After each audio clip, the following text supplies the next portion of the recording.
bem-vindo ao podcast mais inspirador do setor imobiliário.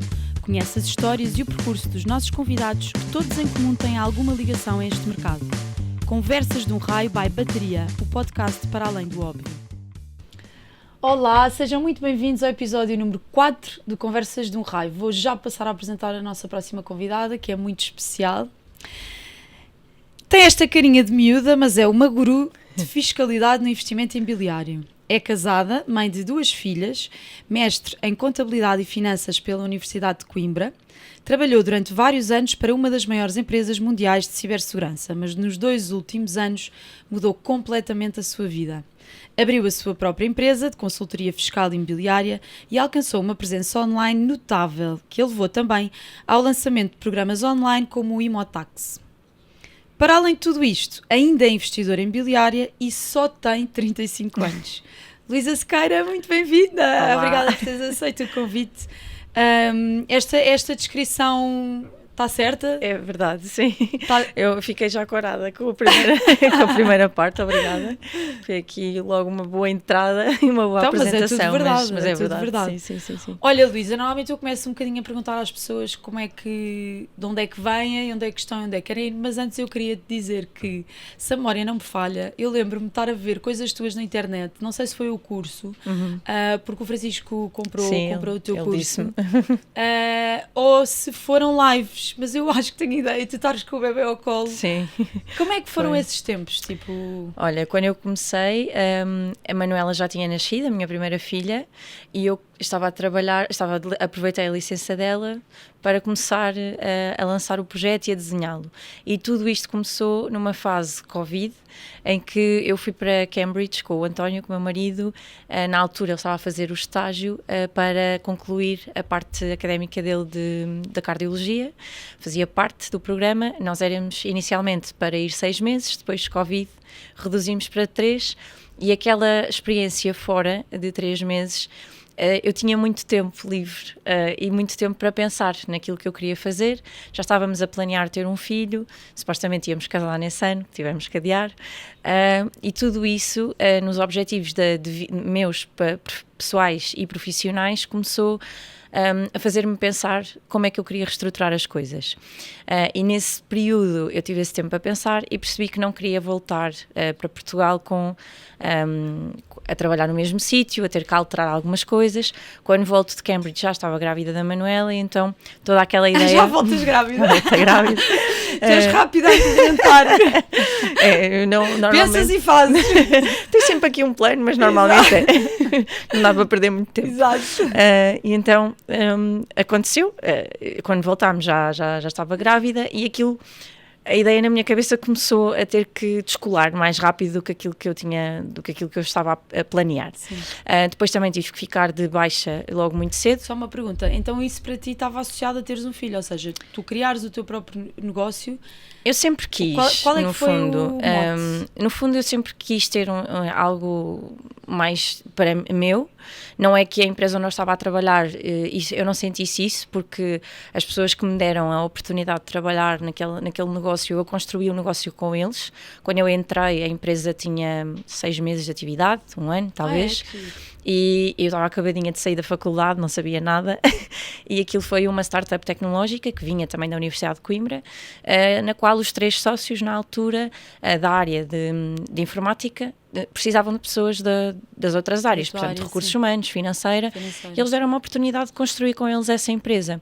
E foi uma experiência muito enriquecedora, eu aprendi muito. Pois, deves ter aprendido aprendi imenso sozinha, porque não tinha superiores, ou seja, toda aquela metodologia de trabalho e ter que ir pesquisar coisas que fossem adequadas ao negócio, eu tive que o fazer sozinha. Então eu acho que também foi um bocadinho por culpa deles que já me enraizaram esta questão do empreendedorismo também. Eles foram, principalmente o Francisco foi uma inspiração nesse sentido, que era o CEO da empresa. E então no decorrer dos anos eu fui tendo também outros negócios com eles, com 2 dos sócios. Tínhamos uma empresa de consultoria na área dos projetos financiados de Portugal 2020, fazíamos candidaturas. Depois, pelo caminho, fiz a minha certificação de contabilista certificado, então estava sempre ali aquela ideia de que eu queria agarrar naquele negócio ou noutro e levá-lo, porque sentia que todo o meu caminho naquela área de negócio da cibersegurança meio que já estava feito, ou seja, claro que há sempre espaço para crescer, mas eu sentia que já não era bem por ali. E houve uma... Ou seja, isto não vinha nada de família, dos teus pais, de negócios? Também vinha, ou seja, veio desta parte mais profissional, mas os meus pais trabalham por conta própria, não trabalharam sempre, mas o meu pai construiu também a empresa dele, a minha mãe trabalha com eles, trabalham juntos, então meio que já estava aqui. Sim. E o investimento imobiliário também já lá estava, porque o meu pai, numa vertente, não é habitacional, eu sou mais habitacional, ele gosta mais de armazéns e assim, e já tinha também esta base de criação de património dentro em Coimbra? Sim, em Coimbra, dentro da família. Pronto, então, lá está, nunca nada é por acaso, já vinha aqui das minhas raízes, mas quando efetivamente eu começo a pensar no que era estruturar a família, deixar de ser só eu e o António e passarmos a ter outro elemento, o ritmo de vida que eu tinha na outra empresa, e se calhar a falta de flexibilidade também, porque era... a empresa depois foi adquirida por um grupo, por uma multinacional, com regras um bocadinho mais restritas, se calhar com pouca abertura também aqui para a parte familiar, pronto, não era assim, não tinha assim muito, e então isso fez-me repensar, e eu queria estar disponível, eu queria ter essa flexibilidade e queria procurar um outro propósito também profissional, não queria deixar a minha parte, o meu caminho profissional, só porque ia ser mãe, mas isso inevitavelmente teve peso também, a vinda da Manuela. Então eu comecei a montar esse projeto, e ainda trabalhei 1 ano e meio. Ou seja, tu engravidas lá, vens, estás a trabalhar nessa empresa. Sim. Depois grávida, então vais para casa, não é? Sim, e durante esse período todo eu comecei a assistir a imensas formações, mesmo esta onda do digital toda, que teve uma grande expressão e um boom ali na altura do Covid. Tínhamos muita informação já disponibilizada, podcasts, YouTube. Comecei a consumir muito desse conteúdo e a perceber como é que conseguia passar alguma componente mais fiscal para o digital, para partilhar também aquilo que ia sendo a nossa jornada. Alguém que tinha acabado também de comprar um imóvel para investimento, e foi assim, ou seja, durante 1 ano e meio. E tu aí já tinhas a ideia de juntar a tua base financeira ao investimento imobiliário? Não, na altura o que aconteceu foi, eu como venho da área de gestão e depois contabilidade e finanças, apesar de nós não aprendermos grande coisa sobre instrumentos financeiros, sempre aprendemos algo. E eu comecei logo a fazer investimento em fundos, ETFs, desde que comecei a ganhar o meu primeiro salário. Comecei a tentar perceber como é que funcionava, a montar a minha carteira, e foi algo que eu fui fazendo com alguma frequência ao longo dos anos. No entanto, quando passamos para conjugar isso na esfera familiar, ou seja, o meu investimento não é só meu, é meu e do António, e começamos a falar sobre isto numa ótica de construir o nosso património financeiro em conjunto, tinha que ser algo que ele se sentisse confortável. E claramente casações e esse mundo não era, porque era uma coisa que... eu vi um vídeo teu agora que me apareceu numas escadas. Sim. A falar exatamente disso. Foi precisamente, eu nunca mais me esqueço, nós estávamos em Cambridge na altura, quando surgiu esta coisa de, olha, vê aqui, vamos começar a estudar investimentos, vamos ver, instalei-lhe uma aplicação, fizemos um primeiro investimento para ele testar, e aquilo para ele era um sofrimento diário. Ele diariamente acompanhava o comportamento de uma ação única e entrava mesmo em stress quando a ação tinha comportamentos de queda ou de subida. Então eu pensei, ok, isto não pode ser não pode ser a base global, claro que existe, mas é em menos percentagem. O que é que... E também sentámos... quando diversificas, às tantas não estás tão focada naquilo. Exatamente, não é? Sim. Nem tens tempo. Sim. E então sentámos-nos, refletimos um bocadinho sobre a coisa, falámos sobre aquilo que queríamos fazer em conjunto em termos de investimento financeiro. Só fazia sentido fazê-lo em conjunto e não cada um ter a sua carteira, porque nós estamos a trabalhar para o mesmo, não é? Queremos o mesmo, os objetivos são comuns, então se unirmos esforços conseguimos chegar também mais depressa aos nossos objetivos. Então chegámos ao ponto do imobiliário, que sempre teve na minha base de pesquisa. Eu sempre gostei muito dessa vertente. Em Lisboa, quando foi para comprarmos o nosso primeiro imóvel para habitarmos, eu vi dezenas de casas, ou seja, já conhecia muito bem as zonas, conhecia também, tinha já uma percepção dos valores metro quadrado, então começámos a tentar, ok, vamos transpor isto para a prática, e apanhando ali aquela vertente em que estava de licença da Manuela, tinha algum tempo disponível também para ver, para acompanhar a obra, e fui fazendo. Por outro lado, também tínhamos aqui uma vantagem, porque o meu sogro é ligado à área da construção Boa. e aos materiais de Fica tudo em construção. família. Apesar de não trabalhar em Lisboa, eu chamava-o Sim, mas a tem Lisboa, lá, claro. sim, cada vez que era para ver um imóvel e fazer uma proposta, eu chamava-o, ele vinha, dava-me a opinião dele, aprendi muito com ele nas visitas, perguntas-chave que ele faz.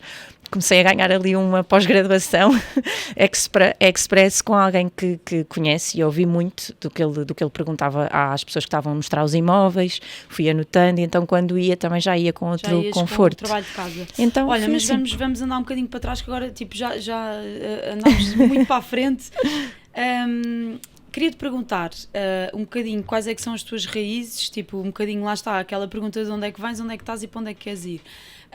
Já percebi que os teus pais e pelo menos a vivência em família teve alguma influência naquilo que depois foi o teu futuro profissional, mas queria perceber um bocadinho mais como é que era, sei lá, se era mais de cidade, se era mais de campo, se tiveste uma infância feliz normal, onde estás já percebi, e para onde é que tu queres ir, ou seja... Isto tudo remonta onde é que tu queres a uma chegar? altura... Falavas dos objetivos, então queria perceber isso. Sim, eu acho que o meu caminho pessoal e profissional tem muito dos meus pais e dos meus avós maternos, porque eles viviam assim numa aldeia perto de Coimbra, onde eu passava os verões, e eles próprios, apesar de terem uma vida de campo, eram muito donos da sua vida, eram quase que empreendedores dentro da área da agricultura, tinham as suas propriedades, tinham os seus cultivos, faziam muita coisa dentro de casa que depois era para alimentar a família, e eu fui bebendo muito disso. E a minha avó tinha muito aquela... Eu até fico emocionada porque realmente é uma vertente da minha vida pessoal que me deixou mesmo muita marca. Infelizmente ela já não está connosco. E tenho pena que as minhas filhas não consigam conhecê-la, pronto, porque a Manuela ainda nasceu no ano em que ela faleceu, ainda teve ali uns mesinhos, mas já foi muito pouco. E depois o meu avô, eles eram um casal muito unido, muito ligado, e sofreu muito com a perda dela, claro. E depois o estado de saúde dele deteriorou-se muito rapidamente. Mas a verdade é que eu aprendi muito com eles no que toca a esta parte familiar, financeira, porque eles geriam muito a casa deles com... Desculpem, não estava preparada para isto. Não tem mal nenhum, pelo amor de Deus. Eles geriam muito a vida familiar e financeira com o trabalho deles, e tudo aquilo que eles tinham de cultivo, de fabrico, e construíram em termos de património também. Meu avô sempre investiu muito em comprar terras, em construir a sua casa, então isto já vem, já vem dali. Sim. E eu fui criada... Ou foi tipo um self-made? Já vinha do pai dele também, sim. Depois eles são 3 irmãos, o meu avô é que levou se calhar um bocadinho mais, intensificou mais esta questão das terras e de comprar mais terras. Tinha outra visão, sim. E acredito que se tivesse sido uma pessoa se calhar se calhar nos tempos de agora teria sido um empreendedor com mais impulsionado, porque ele empreendedor já era também na sua vertente, mas com outros... mais visibilidade, não é? Talvez com mais visibilidade e com outros recursos, claro, que se calhar faziam com que ele crescesse muito mais do que na altura. Com o que eles tinham, ele fez muito. Então eu acredito que... E vai muito daí. É giro estás a dizer isso, porque às vezes penso nisso, porque eu às vezes acabo até por me desculpar. Imagina, eu fiz 40 anos e olho para miúdos agora de 20 anos que estão a bombar e estão com carreiras completamente... carreiras de negócios, de empreendedores brutais, e penso, eu quando tinha 20 e tal anos eu queria, era tipo, eu tinha um bocado a ambição de carreira, mas corporativa, mas queria era sair à noite e queria, quer dizer, viajar, não estava longe de... E depois desculpo-me sempre um bocado, porque também não havia tanta informação, não havia tanta... A verdade é que há 20 anos atrás tu não tinhas o YouTube que tens hoje, tu hoje vais ao YouTube e consegues ir buscar tudo. Mas a verdade é que essas pessoas, logo, não havia absolutamente nada e também fizeram a diferença no tempo delas. Sim. Por isso, não havia internet, mas elas iam onde tinham que ir e faziam o que tinha que ser feito. Portanto, eu acho que essa mentalidade já nasce... a pessoa... Já nasce, ou pelo menos tu tens que ter a capacidade e a vontade de a desenvolver, seja em que tempo for, haja internet ou não haja, não é? Sim, com as circunstâncias que tu tiveres, não é? Claro que ele hoje, se calhar, seria o teu avô... teria acesso a muitas outras oportunidades, talvez, muito mais longe, mas se calhar ficou super longe dentro daquilo que era a limitação, daquilo que era o meio dele, sim, exatamente, meio, não é? Exatamente. Sim. E vem daí, eu todos os verões, eu passava os verões com eles, ia praticamente um mês inteiro de agosto para a aldeia e vivia muito estas vivências deles e estas experiências de perto. E a minha avó... já é um mindset, não é? Exatamente, é um mindset sim, totalmente diferente. E a minha avó também, tudo o que ela fazia dentro de casa, ela deixava-me fazer, sempre foi muito de educar pelo exemplo e por partilhar, ou seja, ela... Acho que também o tempo da aldeia é um tempo que é mais calmo, claro. Permite as pessoas, não é, dedicarem, não há aquela correria do dia-a-dia, é tudo muito feito com mais calma e mais tempo. Então ela deixava-me fazer tudo, literalmente, aquilo que ela estava a fazer, desde amassar e cozer uma broa a um queijo fresco, ela deixava-me literalmente fazer tudo. E a minha mãe às vezes até chegava e dizia, pois, você deixa fazer tudo, depois isto fica um caos, porque a minha mãe vinha da cidade e da confusão da cidade e de horários para entrar e não sei o quê, então aquilo na cabeça dela fazia-lhe confusão.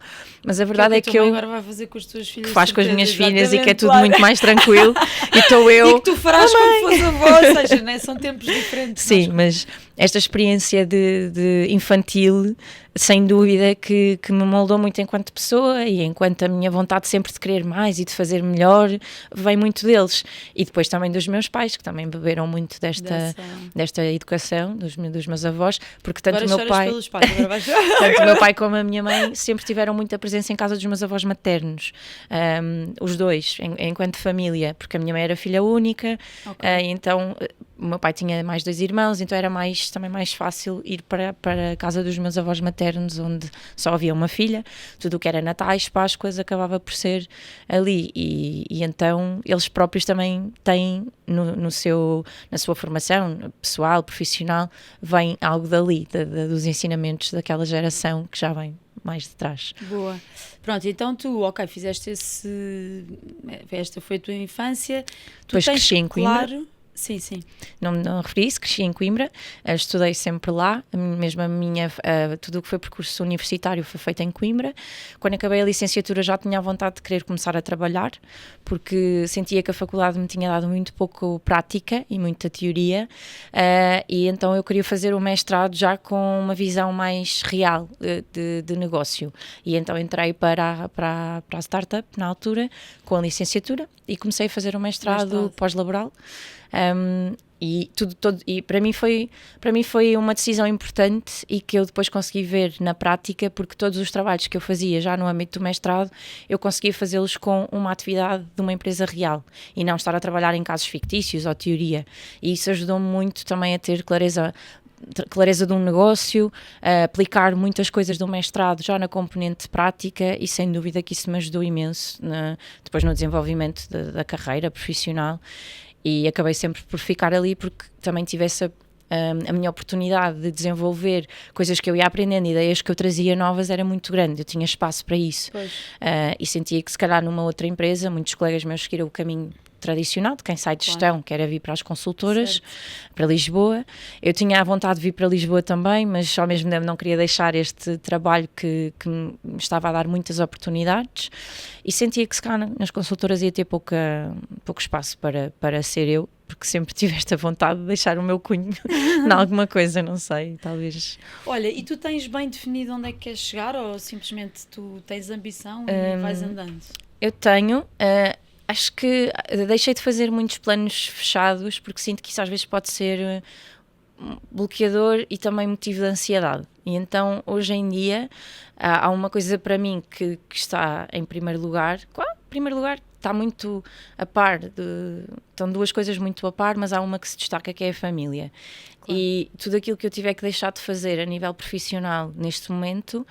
Eu ponho em primeiro lugar a família, não queria deixar de ter a minha carreira profissional e deixar de ser eu enquanto Luísa profissional, mas realmente está lá, e eu sinto que os planos de objetivos que estão sempre associados à componente financeira e mais material, em certa altura começaram ali a ser um pouco a causa de ansiedade e de bloqueio. Não consegui chegar a todo lado. Não consegui chegar a todo lado. E a verdade é que no último ano, senti que tinha que dar esse espaço, perceber que as coisas têm o seu tempo e não comparar. Não me comparar com alguém que pode ter uma situação pessoal completamente diferente da minha, com outra disponibilidade, e que aquilo que já estou a fazer hoje já é bastante, e então... É engraçado falares disso da comparação, isto até está fora de guião, mas eu também acho que nós temos que nos proteger um bocado da comparação. Sim, mas não é fácil. Tendo em conta tudo aquilo que temos eu acho acesso. Que é tipo tomar uma decisão às vezes, por exemplo, eu durante muito tempo, e mesmo ainda hoje, eu sigo, quando eu era consultora imobiliária, não é que já não seja, mas agora tenho outras funções, não é? Porque tenho uma agência para levar para a frente e tudo mais, eu estou mais focada na parte da gestão e na parte dos recursos humanos e tudo mais do que nessa parte propriamente dita, mas... eu percebi que o facto de me ir comparando com pessoas era uma coisa que me fazia pessimamente, porque lá está, tu estás em situações, estás numa situação totalmente diferente e não interessa se é pessoal, se é profissional. Sim, eu acho que nós temos que nos preservar, ou eu estou a dizer a quem se faz mal, se calhar pessoas que lidam bem com isso, tudo bem, mas o facto de nós nos compararmos muitas vezes faz-nos sentir que não estamos a fazer nada e que os outros é que estão a fazer tudo, e isso põe-nos muito para baixo e cria-nos alguma frustração e ansiedade, quando na verdade eu acho que o que nós devemos fazer é ter a consciência de que nós estamos a fazer o máximo que conseguimos e que podemos naquele momento. Sem dúvida. E de facto, por exemplo, é engraçado dizer isso porque eu acho que há uma vida antes de teres filhos e há uma vida depois de teres filhos. E quem não tem filhos muitas vezes não. Exato. Mas quem não tem filhos muitas vezes não percebe isto. Por exemplo, eu vou dar um exemplo muito engraçado que tu conheces muito bem e eu também, que é o João Gonçalves. João, um beijinho para ti, não vou falar mal. Mas o João, antes de ter filhos, quando eu falava com ele sobre isto, ele tinha uma postura totalmente, tipo, eu vou continuar a fazer a vida exatamente igual, tipo, não vai mudar absolutamente nada, tipo, eu estou altamente focado em fazer crescer os meus negócios e não sei o quê, eu, ok. E é engraçado que ele agora está completamente, está derretido com o bebê, tipo, vê-se claramente que há uma parte da disponibilidade dele que...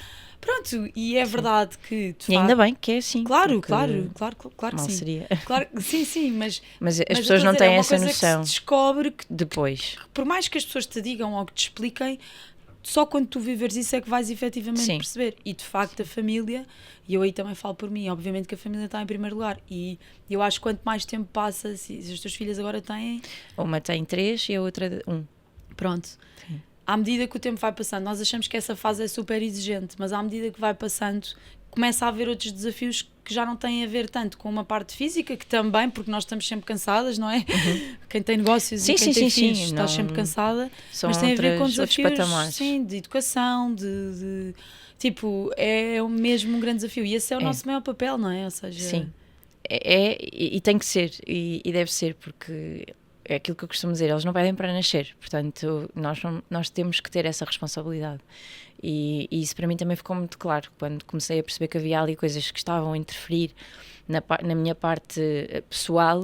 Também tive que reestruturar, tive que voltar atrás, definir balizas muito claras do que é que eu aceito, até que horas é que aceito, o que é que eu não abro mão. E eu, lá está, sempre fui uma pessoa educada na base da independência, a minha mãe sempre me educou assim, e os filhos roubam-te um pouco dessa independência. Claro. E tu uma pessoa que está habituada... um pouco, estou a ser simpática. Mas realmente uma pessoa como eu que estava habituada a fazer a minha vida, a fazer os projetos todos que eu queria, claro. Porque eu sempre fiz muitas coisas em simultâneo, eu nunca fui só uma pessoa de fazer só uma. Sim. Mesmo, eu só falei aqui desta empresa, mas eu durante esse caminho eu fiz muitas outras coisas ao mesmo tempo, e quem realmente está habituada a que um dia de 24 horas são mesmo as 24 horas e são para aquilo que nós queremos fazer, quando os filhos vêm, isto desaparece. Eu dei por mim a ter horário de trabalho de 4, 5 horas e mesmo a Manuela teve até há 1 ano em casa, a Luísa igual, então eu tinha que ir gerindo muito bem esta questão das cestas delas, tu falaste há pouco das lives, de me veres com elas ao colo, e foi o que aconteceu, que eu pensei, okay, eu não posso agora... Eu já comecei isto, eu tenho que ir fazendo, como é que eu vou fazer? É assim, e dei muitas consultorias com elas ao colo, com elas a mamar, as lives igual, porque realmente elas também fazem parte disto, e eu percebi que se deixasse de fazer algumas coisas, também me ia sentir mais frustrada, que não ia ser bom para elas. Isso ia se rever. A coragem de... Porque nós temos sempre imenso medo, quando nos expomos nas redes sociais, nós temos sempre imenso medo do julgamento e do que é que as pessoas vão pensar. e queremos sempre ter ali uma situação perfeita para aparecer. Eu às vezes dou para mim a pensar, não vou fazer porque não estou maquilhada, ou não vou fazer porque não sei o quê.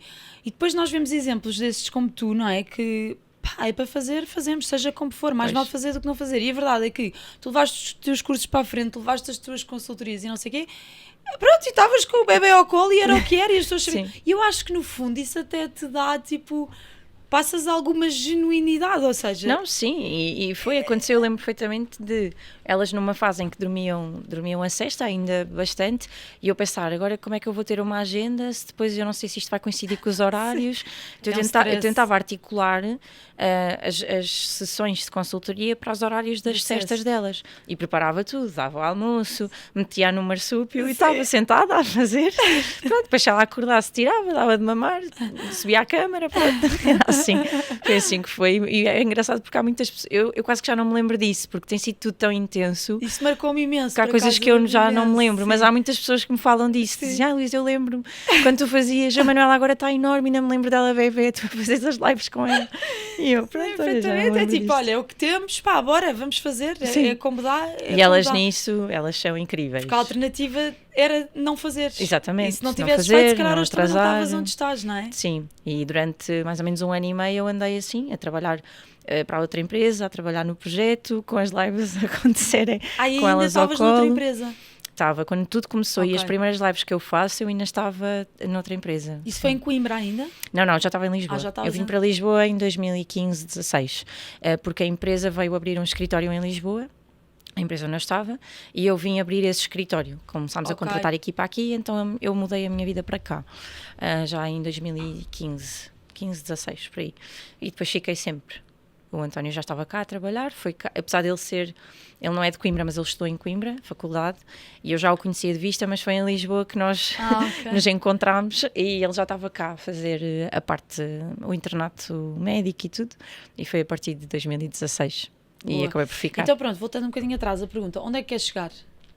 Olha, neste momento eu sinto que já atingimos um patamar familiar e financeiro que nos dá alguma estabilidade e algum conforto e conseguimos até atingir alguns dos nossos objetivos em menos tempo do que aquilo que pensávamos idealmente quando começámos isto há 2 anos atrás. Queres partilhar um bocadinho disso? Sim, posso partilhar. Como partilhaste no vídeo, sim, posso partilhar. Uma das coisas que era importante, tinha aqui um peso muito grande para nós, era o tema da nossa casa, ficar paga, independentemente de ser uma boa decisão financeira ou não, para algumas pessoas, para nós era importante ter esse alívio, ter essa noção de conforto. Sim, a casa está paga, não é um encargo. Cá em Lisboa. Sim, em Lisboa. E termos outro rendimento adicional ao nosso trabalho principal, cada um de nós, seja com imóveis, seja com investimento, seja com trabalhos extra, que nos permitisse ter pelo menos parte das nossas despesas fixas pagas.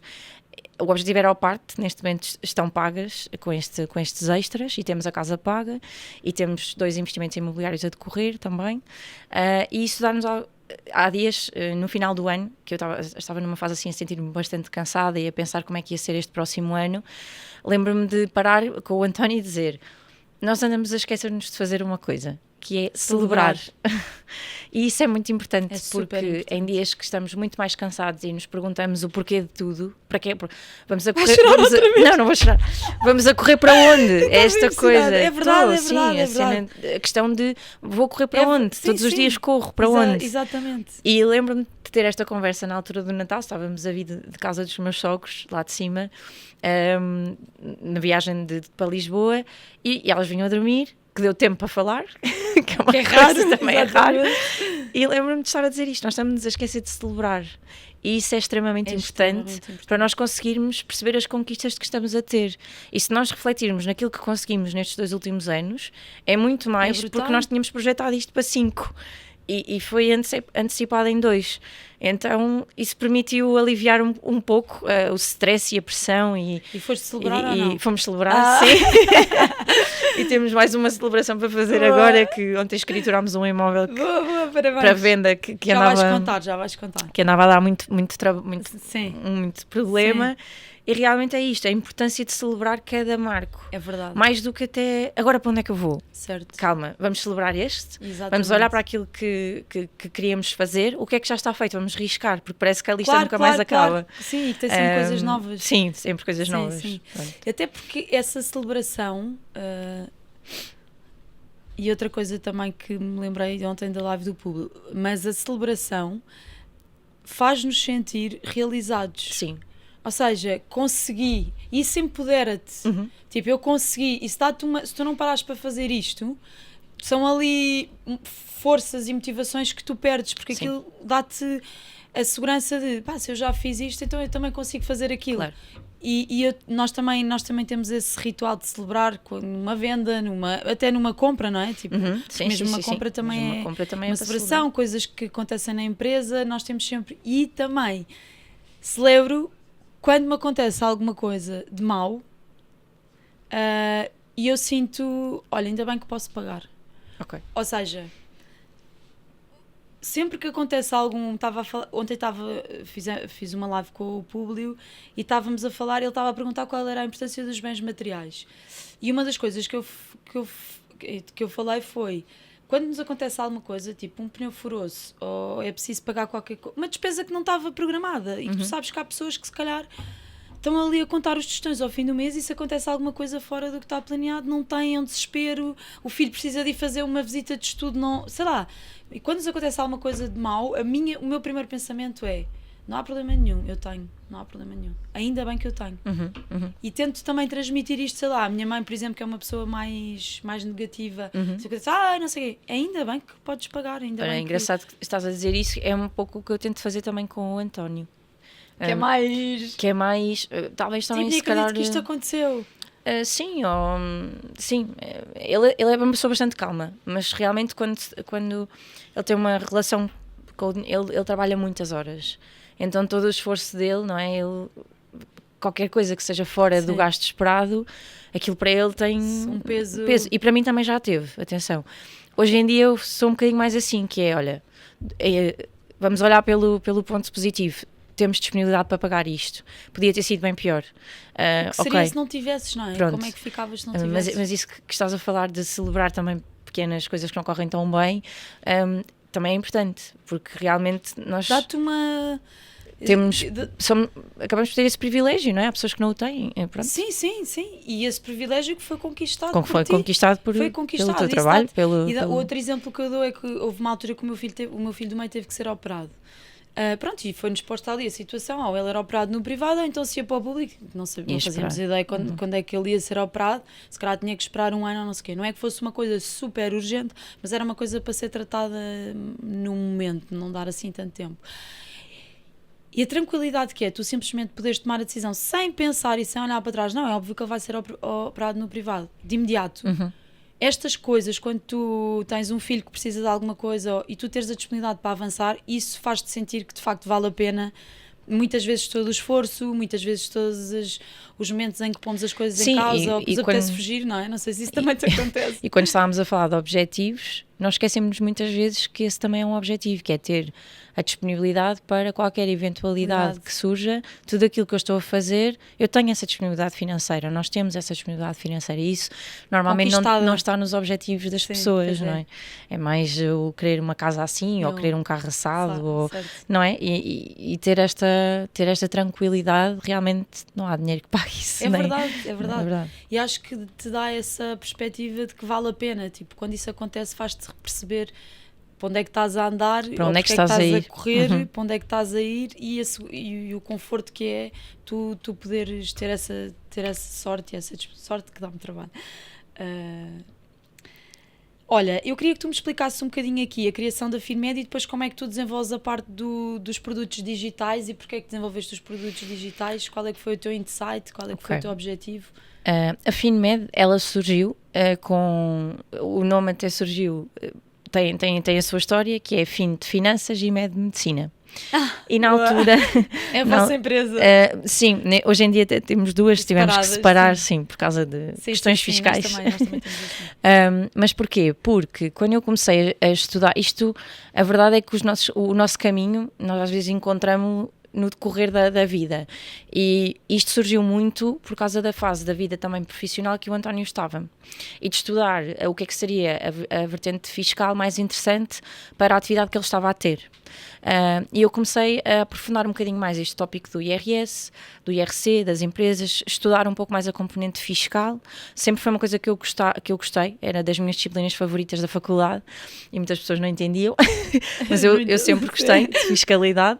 Era aquela disciplina que tinha sexta-feira aula às 8h30 da manhã, e lá estava eu, quando toda a gente tinha saído na quinta-feira à noite, porque em Coimbra a tradição é as quintas à noite.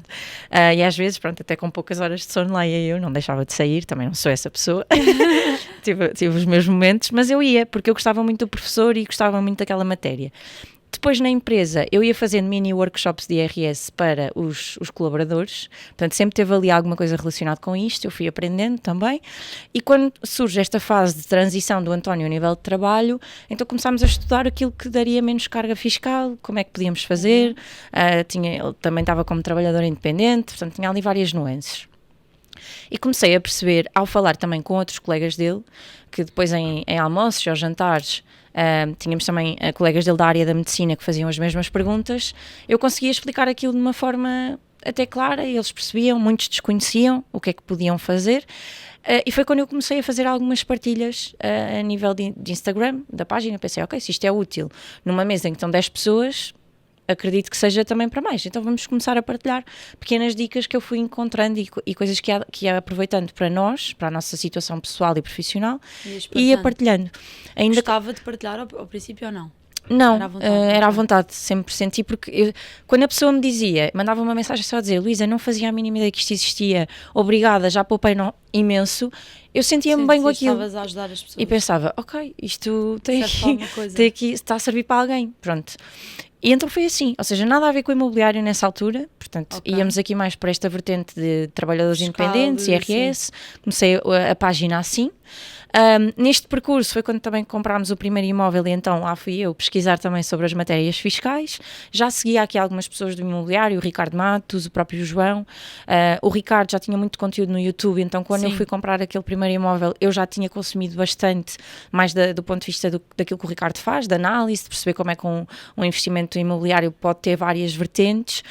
E depois, nesse caminho de estudar esse imóvel, descobri a componente dos benefícios fiscais que existiam para a aquisição de imóveis e que eu pesquisava na internet e não encontrava nada que fosse de leitura simples para o consumidor final. Ou seja, era de leitura para mim, que era contabilista, e percebia onde é que eu tinha que andar a saltar nos códigos, nos estatutos. Sim.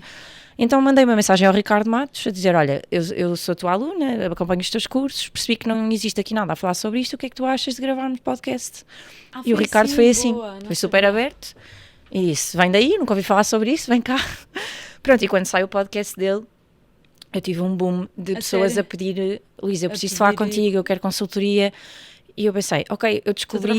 Não, eu pensei, eu descobri o nicho dentro da área fiscal, o nicho que eu estou a gostar muito de trabalhar e que eu quero trabalhar porque eu também tenho interesse pessoal e profissional, e estou a perceber que a minha experiência, a partilha dela, está a ajudar outras pessoas. Vamos lá. Então eu comecei a fazer assim. Foi em 2023. Já foi em 2023, sim. O tempo está a passar muito rápido, mas sim, foi em 2023 que... Sim, foi. E quando o podcast do Ricardo saiu também na altura um podcast do Rico Casal, que eu gravei com eles sobre as matérias do IRS, mesmo ali a entrar no ciclo do IRS, das entregas, e basicamente estes dois momentos fizeram com que eu tivesse um boom de pedidos e tivesse que rapidamente pensar, ok, eu tenho que reestruturar o meu foco, o meu serviço, eu tenho que fazer algo mais profissional porque estava a ter muitos pedidos, não estava a conseguir dar resposta, e descobri o meu nicho, assim. As pessoas é que me deram o meu nicho, basicamente, foi um bocadinho isto. Acho que o Ricardo tem muita culpa nisto, eu costumo dizer isto abertamente porque foi verdade. E depois daí... Mas foste tu que lhe pediste para ir ao podcast. Fui eu que lhe pedi e ele deixou. Sim, mas partiu muito de mim e na altura eu fazia muito isto, ou seja, páginas que eu estava a acompanhar que sentia que podia acrescentar algo, eu mandava uma mensagem. Aconteceu com o Finanças no Feminino também, aconteceu com a Ana Gonçalves, que é da área da saúde, porque na altura eu estava a tentar também com o António, estávamos aqui com o projeto Uma Clínica, então estávamos a ver opções. E depois tudo aquilo que fomos fazendo a título particular, que se encaminhou na área dos investimentos imobiliários, acabou por definir essa vertente fiscal. E depois com esse avalanche de pedidos, como é que tu lidaste, como é que tu tomaste decisões rápidas de montar equipa? Ou olha, eu tive aqui um desafio de uma equipa de marketing digital que veio falar comigo e disse, tu tens que lançar um produto digital, tens que lançar um curso online. E eu disse assim, um curso online, mas quem é que quer saber disto? Ninguém. E eles, não, a prova que querem é que tu demoraste-nos 3 meses a responder porque estavas absorvida em consultorias. Então, tu tens que fazer algo com isto, tens que partilhar. Sozinha a fazer as consultorias? Sim. Nessa altura estava e durante 1 ano e meio estive sozinha nesta vertente mais técnica. Aí depois a equipa foi surgindo, mas foi mais em 2024 que comecei a ter mais pessoas para dar apoio. E realmente eles desafiaram-me a fazer isso. Começámos com uma aula gravada ou 2, a entregar coisas ao vivo, a fazer um mini lançamento completamente sem eu saber o que era isso e eu achar que ninguém ia estar a querer assistir àquilo. É sempre aquele medo, não é? Tipo, não vai estar ninguém na live, vai ser uma... Sim, eu pensei, mas quem é que quer ver isto? Lembrava-me muito dos meus colegas a dizer, só tu é que gostas de fiscalidade, ninguém quer saber disto. E não, e de repente, mesmo com a dinâmica do curso do Ricardo, que ele tinha e tem, continua a ter, de ter convidados a falar para os alunos dele, nas sessões semanais, mensais.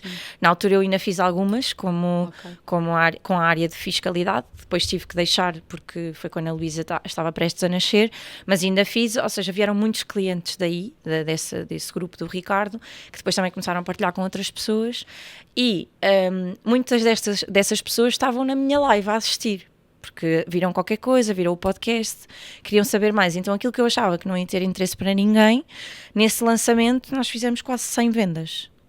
De uma coisa que eu... Ok, então afinal há interesse nisto. O teu curso era quanto na altura? Era 197 euros. Okay. Acho que era este o valor, já foi há algum tempo. E era só... Nós tínhamos, eu também, a fiscalidade é aquela parte não, mas o Francisco também comprou nos princípios. Nos princípios, então é aluno vitalício. É porque os primeiros tiveram ali essa... Lá está, eu pensava, vou ter que premiar estas pessoas com alguma coisa. E então nós só falávamos de benefícios fiscais, eu só falava de benefícios fiscais para a área do imobiliário, nessa altura. Portanto, aquilo era mesmo só sobre isenção de IMT, isenção de IMI, para quem quisesse reabilitar um imóvel. E a taxa reduzida era só isto. Eram 4 ou 5 aulas, com depois aulas de dúvidas. O que é que acontece? Na altura apanhei o pacote mais habitação, em outubro de 2023, que foi quando a Luísa nasceu. Eu lembro-me de lá na maternidade com os papéis para a frente e para trás e a enfermeira me dizer, o que é que você está a fazer?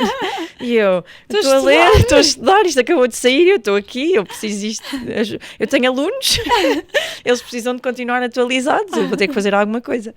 Pronto, e então rapidamente percebi que aquele mini produto tinha que se tornar em algo mais, porque as perguntas eram mais, e tu também mais profundas. Que estar informada para não fazeres má figura. Claro, tinha que, isso é uma coisa que a mim me dar uma informação errada ou incompleta é das coisas que me tira o sono. Porque é uma responsabilidade brutal, muito grande, não é? sim. Má informação pode representar milhares de euros. De penalização para a pessoa. Claro.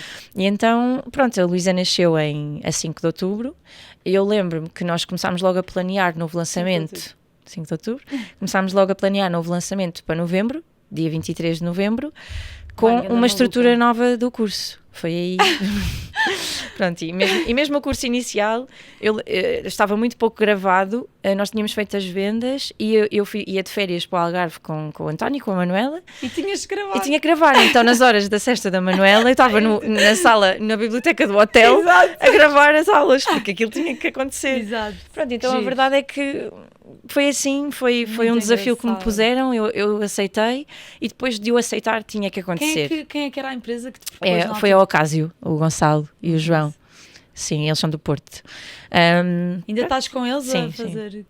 Já mudámos um bocadinho a forma, porque também o negócio Claro, cresceu de outra maneira, se vão atualizando mas ainda estamos com eles atualmente. Baixámos aqui agora a cadência dos lançamentos, porque temos outros focos. Outras coisas, sim. Mas foi assim. Então, e olha, qual é que é... De onde é que foi assim que eu lancei um produto digital. Pois, exato, o Emotax. Pois, as coisas foram acontecendo e é verdade, ou seja... O que aconteceu foi que as coisas foram acontecendo, mas tu estavas preparada ou não estavas, mas tomaste sempre a decisão de agarrar as oportunidades. Sim, de ir. Não deixaste as oportunidades fugirem. Não, porque eu pensei, eu quando saí da empresa onde eu estava, eu queria tanto criar o meu negócio, eu queria tanto aquilo, que todas as oportunidades que me foram dando, eu tive que as agarrar, porque eu saí para o vazio, não é? Saí de uma estrutura empresarial e corporativa para ter que criar a minha estrutura e ter que fazer acontecer, e eu não queria nem por nada deixar passar a licença de maternidade, meio que me acomodar àquela situação. Sim. E de repente deixei de ser, eu sentia que, posso partilhar, porque quando a Manuela nasceu, no pós-parto dela, para ali o segundo, terceiro mês, eu não me sentia eu enquanto mulher, enquanto profissional, porque estava há muitos meses sem pôr a minha cabeça a trabalhar para algo profissional. E então isto para mim mexeu muito comigo. E sinto que, pronto, na altura até se calhar não vivi tanto aquela vertente da maternidade com um brilho e uma luz, como nos dizem que devemos viver, porque aquilo na minha cabeça estava decidido. Eu não vou voltar para a empresa onde eu estou quando a licença terminar, então eu tenho que fazer algo com isso. Depois tive que voltar, claro, o plano saiu um bocadinho ao lado, mas quando eu tomo a decisão de sair, já estava um pouco mais confortável, mas todas as oportunidades eu tive que as agarrar, todas as horas disponíveis que eu tinha das cestas dela, eu tive que as agarrar, e eu agarrava-as para isto, para estudar, para ver formas de fazer diferente, de fazer acontecer. Isso faz-me lembrar tanto o momento que eu vivi quando os meus filhos, eu entrei na Remac quando o António tinha 6 meses. Tinha acabado de entrar na escola e eu entro na Remax e passado muito pouco tempo descubro que estou à espera do Sebastião. E foi tipo um bocado de pânico, não é? Estava zero programado e depois lembro-me de pensar, eu tenho que fazer aqui qualquer coisa diferente, tipo, o que é que eu vou fazer? E foi quando eu lancei o blog, foi o que me deu tipo mega visibilidade na altura e não sei o quê. E o blog eu tinha que escrever todos os dias, era o meu compromisso, todos os dias eu escrevia no blog a dizer como é que tinha sido o dia de consultora imobiliária. E como não havia ninguém a fazer aquilo... pronto, aquilo foi brutal, deu-me imensa visibilidade, fui chamada para fazer palestras e como é que era no digital e os blogs e pronto. E as pessoas não imaginam o sacrifício que era. Àquela hora, no final do dia, estavam os 2 miúdos aos berros. Pá, só quem passa por isso. Os 2 bebés aos berros, o Francisco a tentar ajudar, eu a tentar escrever, tipo, a ouvir os berros. Pá, mas aquilo tinha que ser feito, tipo, eu sabia que tinha que fazer aquilo. Eu acho que os filhos, por mais cansaço que nós tenhamos, também nos dão aqui uma força, não é? Tipo, pá, tem que ser, tens que fazer e fazes e não há outra... Para já eu acho que nós aprendemos a gerir de forma muito mais eficiente o nosso tempo, porque ele acaba por não ser só nosso, é deles também, sim. É da parte familiar. Então nós esprememos as horas todas do dia, tem que dar para tudo, sim, tem que dar para o nosso plano. E para eles... nós, normalmente. Pois, essa parte às vezes é que fica um bocadinho mais de lado. Ainda estou a aprender. Mas a verdade é que uma das coisas que também me fez tomar a decisão foi que exemplo é que eu quero dar à minha filha. E na altura ainda só existia ela, depois veio a Luísa e lembro-me de um dia que o António entrou em casa e vinha completamente radiante com o dia dele e vinha a contar o que é que tinha acontecido e não sei o quê, e eu não sentia isso, eu já não estava a sentir isso no trabalho e eu pensava, como é que eu vou passar este exemplo de que nós temos que gostar do que fazemos e acordar motivados e ter um propósito se depois eu não o sinto? Isto não pode acontecer, eu sempre acordei motivada para o dia e eu agora não estou, isso não está a acontecer, então tem que mudar, isto tem que mudar. Então o meu objetivo era, eu quando voltar de licença eu tenho que ter o plano de saída, e o plano de saída já tem que estar minimamente estruturado, porque eu não quero dar um salto de fé de, agora de repente olho para a minha conta e aquilo vai ser o peso. Que não era, isso era só ridículo, porque eu tinha as minhas poupanças de lado, mas aquilo na minha cabeça sim, era um peso, era uma situação de que eu não quero ficar dependente de outra pessoa, eu não quero deixar de ter a minha liberdade que eu fui construindo ao longo destes anos e que é importantíssimo, e acho que também na vida de casal, isso é extremamente importante, os dois estarem bem também financeiramente, com as suas decisões, com as não haver a dependência, com as suas realizações profissionais e pessoais. E aquilo para mim estava a criar um desequilíbrio na balança, a coisa que não existia até ao nascimento então, da Manuela. E então aquilo tinha que acontecer. E todas as oportunidades, todos os buraquinhos. Eu lembro-me de estar a gravar anúncios para os lançamentos e de ter o ovo da Luizinha já lá ao lado e o João, que na altura filmava, a abanar com o pezinho, ou então com ela. Depois nós estávamos a gravar em câmara e ela estar ao colo dele a fazer assim uns sonzinhos e nós, temos gravado de novo que isto ouve-se. Então eu trouxe-as sempre para tudo. Engraçado. Até porque nós vivemos em Lisboa, como eu disse, eu sou de Coimbra, o António é da zona da Serra da Estrela, de Ceia, os nossos pais não estão aqui, portanto nós, apoio familiar em Lisboa nós não temos. Pontualmente eles vêm, porque são os avós. Os nossos pais são pessoas ativas, portanto nenhum está reformado, têm às vezes a flexibilidade em termos de trabalho de conseguir vir, mas sim, pontualmente, é vir um dia ou outro, claro. Não é? Então, nossa vida tem que andar e temos que estruturar, temos que nos dividir, às vezes fica o António, outras vezes fico eu. Hoje em dia já temos ali um apoio que nós conseguimos de pessoas que ficaram nossas amigas, de família, e que dão esse apoio quando os dois têm compromissos profissionais, mas tentamos sempre equilibrar. E a verdade é que não deixamos de fazer acontecer porque elas existem, muito pelo contrário, nós levamos-las para tudo, elas andam connosco para todo lado, sempre que é possível ir e que não vai interferir e que não é mau para elas vão, por isso elas também já estão a ver um bocadinho o exemplo dos pais. Elas são as duas super ativas e às vezes a minha mãe até diz assim: como é que tu querias que elas não fossem assim quando elas olham para vocês os dois e vocês não param? E realmente elas já bebem disto, ou seja, quando às vezes estamos a pensar que exemplo é que eu vou passar, o que é que elas pensem quando crescerem, elas já estão a ver e já estão a beber algo mais, portanto é isto, é continuar a não deixar de fazer, principalmente porque eles existem, que eu vejo muitos amigos nossos e que deixam de fazer as coisas porque de repente tiveram filhos e eu acho que eles passam a ser pessoas um bocadinho mais frustradas, abdicam também de decisões profissionais em função disso. Sim, porque realmente mais acomodados, não é? Acomodam-se um pouco mais, sim. Porque realmente não é fácil, não é? Não é nada fácil. Tem que haver a vontade e tem que haver a reorganização do casal para isso. Que era uma coisa que... O sucesso dá muito trabalho, as pessoas é que acham que... é só as pessoas assim. Só veem quando a pessoa está lá em cima, mas todo o caminho ficou para trás, as pessoas não veem. E dá-me trabalho e realmente é giro relembrar isso. Identifico-me muito contigo nessa parte dos bebés, porque aquilo era tipo regra e aquilo é que me estava a dar, porque na altura ninguém estava a fazer e eu tinha que aproveitar. Tinha que aproveitar. E dava-te gozo, só quem estivesse lá em casa com uma câmara a ver o que é que se passava a hora que eu escrevia no blog, era de loucos, era mesmo de loucos, mas pronto. Voltando um bocadinho atrás, ou seja, tu lançaste o curso, tens a empresa, fazes investimentos, de onde é que vem o teu maior income? É dos cursos online, é dos investimentos, é das consultorias que dás? Se tu tivesses que atualmente é... ou seja, nós temos também a vertente do imobiliário, não é? Do investimento. Mas acaba por ser o investimento e nós nem contamos tanto com ele para o nosso dia-a-dia. Aquilo é... Tu fazes buy and hold ou fazes flip? Nós fazemos...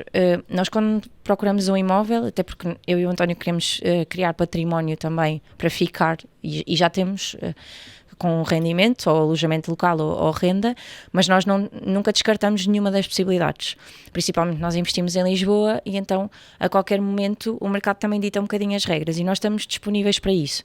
E é engraçado que Nadia estava a falar disto com uma pessoa, nós fazemos sempre 3 planos para cada imóvel. Se é para comprar e vender, se é para arrendar, se é para fazer ali um arrendamento mais de curta duração direcionado, por exemplo, a empresas. E quase sempre nunca calha no plano A. Vai sempre para o B ou para o C, porque depois o mercado está a mudar tão rápido que ainda bem que nós acabamos por ter estes planos e conseguimos readaptar e mudar. Então nós hoje em dia não te consigo dizer, olha, só fazemos compra, remodelação e revenda, porque não é isso que acontece. Muitas vezes esse é o objetivo, mas depois temos um contacto de alguém, ou de algum aluno nosso, ou de alguém que já conhecemos que precisa, que a rentabilidade que nós analisamos bate nos nossos objetivos e nós acabamos por manter o imóvel. Qual é que é o objetivo de rentabilidade porcentagem tu usas? No arrendamento, Sim. pelo menos 10%, e temos conseguido, bruto. Na compra e venda, entre os 30% e 40%, também tem sido aquilo Sim. que temos conseguido, anualizado, bruto, Certo. antes de impostos. Boa. Então, não consegues dizer, se calhar... pronto, tirando essa parte, a nível de income profissional, eu diria que atualmente é mais das consultorias. Das consultorias. Sim, mas está muito ali com o curso digital, está muito ali lado a lado. Pronto. Atualmente. Em relação às consultorias, tu tiveste que montar toda uma estrutura da empresa. Como é que isso depois se processou? Com tantos pedidos? Olha, como é que... o que é que eu fiz?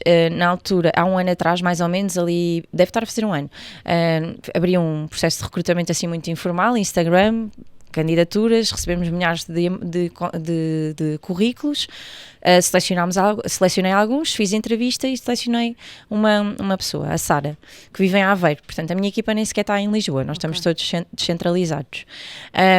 E a Sara começou e eu pensei, agora, eu na altura estava muito reticente em contratar e sempre fui uma pessoa reticente de contratar, porque eu penso, eu vou contratar a pessoa, ela precisa de formação. Se eu não tenho tempo nem para entregar o que eu tenho, como é que eu vou dar a formação? Então andei ali há alguns meses e eu pensei, a melhor formação que a Sara pode ter, e depois mais tarde o outro consultor que entrou também, é fazer o curso, sim, e é assistir às consultorias comigo.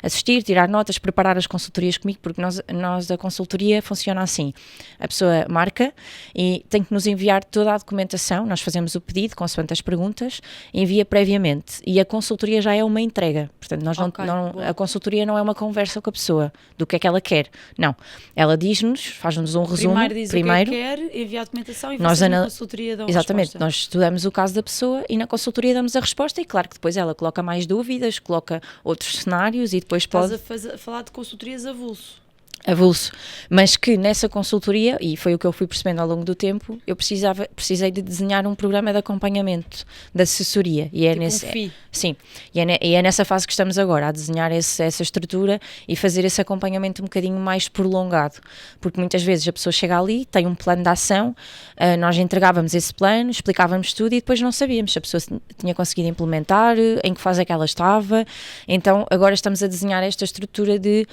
seguimento, de follow-up, com reuniões mensais de 3 meses, 6 meses, consoante o que seja o caso da pessoa, de 1 ano, porque quando falamos na vertente das empresas, aí o acompanhamento já convém que seja 1 ano, e estamos agora nessa fase de reestruturar este serviço. E então eles começaram a assistir comigo e começámos a fazer... Portanto, recrutaste a Sara e depois... E em abril do ano passado entraram mais 2 pessoas para fazer só a entrega de IRS, porque nós ainda tínhamos esse serviço da entrega do IRS, que depois uma delas, o Daniel, ficou também a dar apoio nas consultorias, sim. E então nós começámos a fazer assim, que é a pessoa envia-nos a documentação, ok, 9 da noite de segunda-feira, lá estávamos nós, os 3, a analisar as consultorias da semana a seguir e a preparar os casos, portanto começámos a fazer reuniões sempre à noite e 9 horas, porque é quando as miúdas já estavam deitadas. Como é que a tua equipa reage a fazer reuniões à noite?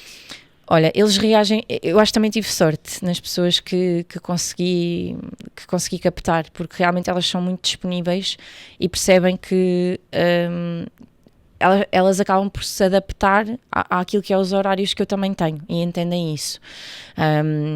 Não é regra, ou seja, e hoje em dia já conseguimos tirar essas horas das 9 da noite, mas quando começámos foi duro, era horários noturnos, era fins de semana, era sempre que eu tinha também pequenos buracos. É flexível, sim, é bastante flexível. E elas têm alguma parte variável? Como é que tu montaste depois os esquemas de salários? Sim, atualmente... Se tens processos na empresa, como é que fazes a gestão? Estamos agora também a estruturar os processos, porque isto é tudo à medida da necessidade que vai surgindo, tens não é? que ir para o público também. Tenho que ir para o público, já andei a ver umas coisas dele também e pensei, ok, eu preciso disto.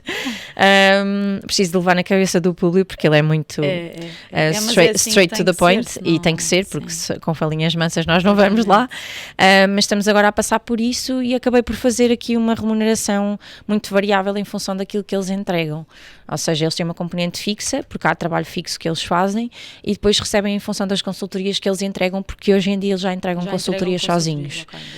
Então andámos aqui uns meses a fazer esta parte intensiva, eu dei-lhes um prazo prazo, ou seja, eu disse, durante 3 meses vocês vão estar neste processo comigo, entregam em conjunto comigo, assistem às consultorias, veem como é que eu faço, temos que documentar isto tudo, como é que é o nosso processo de entrega, que hoje em dia já está documentado. Na altura que eles entraram não estava, eu não documentava muito, fazia a ata da reunião com o cliente, mas não fazia muito mais que isso, estava tudo na minha cabeça, não é? Começámos a documentar fontes de informação. Nós achamos que o que está na nossa cabeça é óbvio para as pessoas, mas não é? Pois, eu percebi isso também com eles.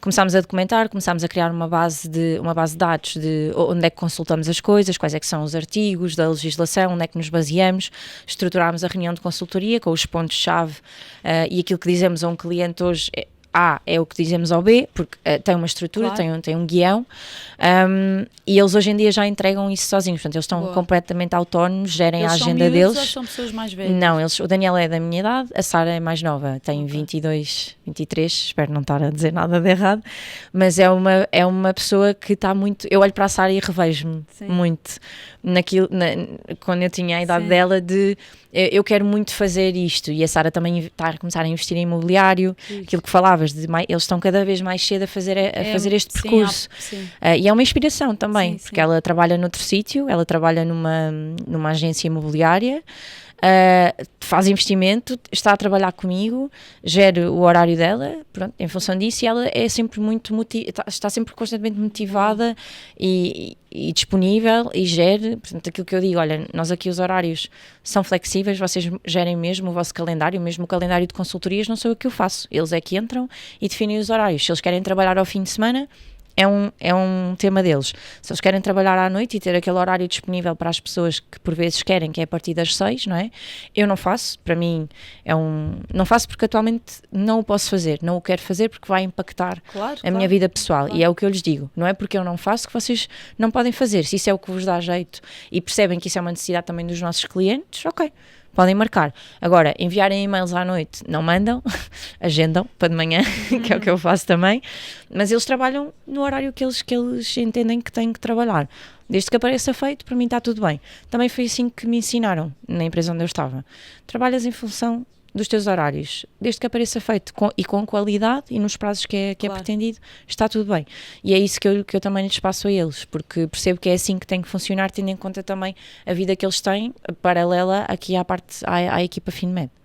Boa. Sim. Olha, se tu tivesses que escolher assim 2 ou 3 ou um benefício fiscal que tu achas que é assim bombástico, tu dirias, aproveitem todos estes, o que é que escolhias? Olha, um que eu acho que apontava assim, que me vem logo à cabeça e que muitas pessoas não sabem, que pode ser aplicado também a quem compra só a habitação própria permanente, está relacionado com o IVA a 6% na reabilitação. E há muitas pessoas que não sabem, ou pensam que aquilo é só para empresas, ou pensam que é só em determinado tipo de investimentos, e a verdade é que neste momento nós temos relembrando aqui um bocadinho o podcast do Ricardo, as áreas de reabilitação urbana estão definidas a nível municipal. Todas as câmaras municipais definem a sua área de reabilitação urbana e vão atualizando essas áreas ao longo do tempo. Portanto, desmistificando aqui um mito urbano, os centros históricos, a maior parte das vezes, já nem são áreas de reabilitação urbana. Já foram, começaram por aí, mas aquilo que muitas pessoas acham é, a minha casa não está no centro histórico. Não.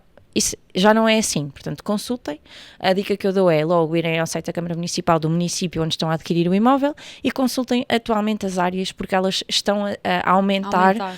E isto há municípios que é dinâmico, é mesmo de semana para semana, reunião em municipal, temos alargamento das áreas, por isso consultem, não deixem de o fazer.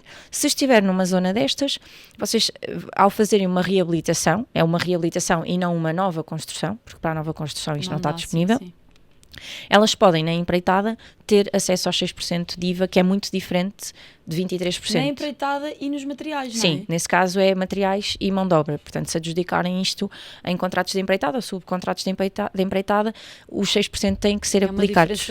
É uma diferença brutal. E eu falo disto até pensando na pessoa que vai comprar a casa para viver, que tem o seu budget muito bem definido, tem aqueles 20 ou 30 mil euros para a reabilitação, ponto final. Meter 23% de IVA em cima deste valor, ou meter 6%, é uma diferença muito grande de poupança que a pessoa tem. Portanto, eu apontaria logo esta que dá para todas as pessoas, sejam investidores, sejam pessoas que vão comprar para viver, final, sejam empresas, o que quer que seja. E depois também tentar perceber, junto dos municípios, os benefícios fiscais que existem, porque Existem alguns que são definidos a nível dos estatutos dos benefícios fiscais e são transversais a qualquer localização do país, mas depois há municípios que para incentivarem, por exemplo, estou-me a lembrar do município de Braga, para incentivar a fixação de jovens, eles têm benefícios fiscais adicionais de isenções, de IMI prolongado por mais tempo, o próprio IMT. Isto é tudo completamente à parte do IMT jovem, é mesmo algo que é definido a nível municipal. E lembro-me de há pouco tempo estar a pesquisar para um cliente que tinha um imóvel em Braga e entrar no site da Câmara de Braga e eles tinham um leque muito maior de incentivos fiscais para a habitação, e mesmo para quem quisesse investir, a reabilitar imóveis para arrendamento, mesmo para os investidores, muito superior àquilo que no arrendamento tu também podes ir abater ao IRS o valor das obras, não é? Até ao fim. Sim. Brutal. Também é brutal. E tu ganhas tipo 100 mil euros e durante não sei quantos anos não pagas. A estratégia do Ricardo, por exemplo, é essa, é ter imóveis arrendados a nível particular que vão sendo reabilitados, ele vai comprando reabilitando, e as obras acabam por ter influência nos rendimentos prediais de todos os imóveis, se esse imóvel estiver também arrendado. E isso muitas pessoas desconhecem, acabam por deixar de fazer porque fixam-se na carga fiscal, ou depois de fazerem as coisas é que vão perceber o que é que podiam ter usado e aí normalmente já não há nada a fazer. Portanto, eu diria, informem-se antes, vejam, estudem bem o imóvel que estão a comprar nas diferentes modalidades, não só pensar quanto é que ele custa, quanto é que eu preciso de capitais próprios, mas ver junto do município, nas secções do urbanismo, o que é que está disponível para aquela reabilitação. E encontra-se isso tudo na internet? Hoje em dia encontras, sim, as câmaras já praticamente todas têm a informação disponível online, muitas já permitem fazer os pedidos diretamente online, outros tens que ir, disponibilizam o formulário e tu tens que ir lá, mas já são muitas aquelas em que tu consegues fazer. Vale a pena ter o trabalho. Tu fazes consultoria para investidores, mas também para pessoas. Para particulares, sim. Portanto fazes toda a gente. Sim, atualmente temos. O Imotex eu diria que é o produto digital que é direcionado a investidores, porque realmente tem ali componentes na base que só quem investe é que também consegue ver o retorno e tirar muito benefício que está ali nos seus investimentos correntes, e a consultoria diria mais que é para particulares, embora depois nós fazemos também para quem já é profissional, mas nesta vertente, que é o serviço que estamos a definir agora, de acompanhamento. Consultoria que depois leva para o acompanhamento. Boa. As pessoas para chegarem ao PET vão à tua página do Instagram? Finmed? Atualmente é finmed.pt, Instagram.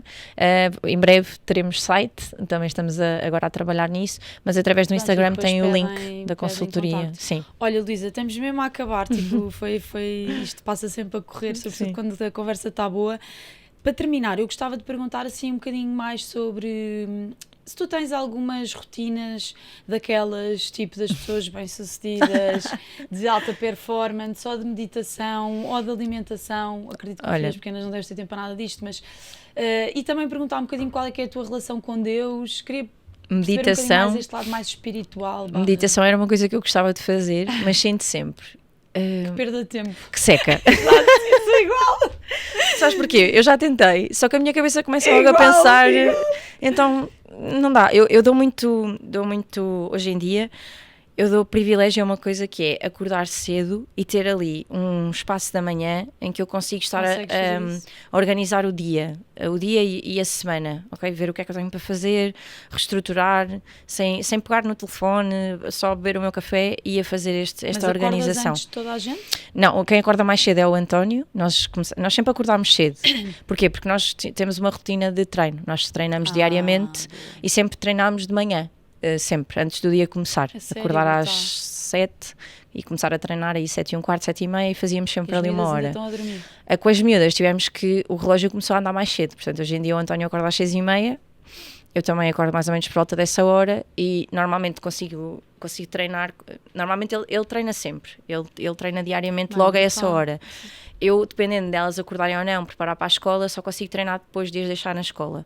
Mas é uma coisa que eu tento não... Treinas todos os dias? Sim, eu tento não abrir mão disso, porque é para mim, para a minha componente de saúde mental e física, é essencial o exercício físico. Faz parte, ou seja, não é aquela coisa de hoje vou ao ginásio. Não, aquilo faz parte do meu dia-a-dia e do António também.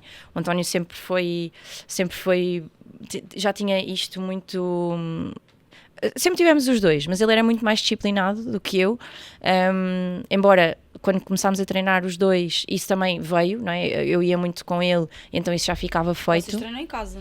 Hoje em dia, depois do Covid, montámos ali um mini ginásio em casa e ainda bem que o fizemos, porque com as miúdas não dá para um estar a sair e ir ao ginásio e o outro voltar, não conseguimos. Então a forma como rentabilizamos o tempo é termos lá um quarto que está destinado a essa parte. E trabalhas de casa? Eu trabalho de casa, sim, e então conseguimos fazer essa rotina diária e isso faz parte do nosso dia-a-dia, portanto, aqui que eu não abro mão mesmo e que me ajuda muito a nível também depois do próprio dia como ele corre, é o treino. Depois outra coisa que nós na altura fazíamos, antes de termos filhos e termos esta vida agitada, havia um dia por semana que fazíamos jejum intermitente. Ok. O António é ligado à área da saúde, cardiologia, e nós começámos a ler algumas coisas sobre isso, então havia um dia que fazíamos. Hoje em dia, esse dia é todos os dias. Porquê? Porque tanto ele como eu, o António, como eu disse, ele é médico, é cardiologista e ele está a fazer o doutoramento, portanto ainda tem mais esta componente. E eu tenho a fino médio e os investimentos imobiliários ficam um bocadinho da minha parte e temos as duas crianças. Então o dia acaba por passar muito a voar. E então o tempo para parar para comer quase que não existe. Então aquilo que passou é mais sexy de jejum intermitente. Aquilo que passou a ser um dia de jejum intermitente hoje passou a ser, faz parte do nosso dia. Portanto, exato. O que é que acontece? Muitas vezes eu gosto de treinar em jejum porque já estava habituada a isto e ele também o faz.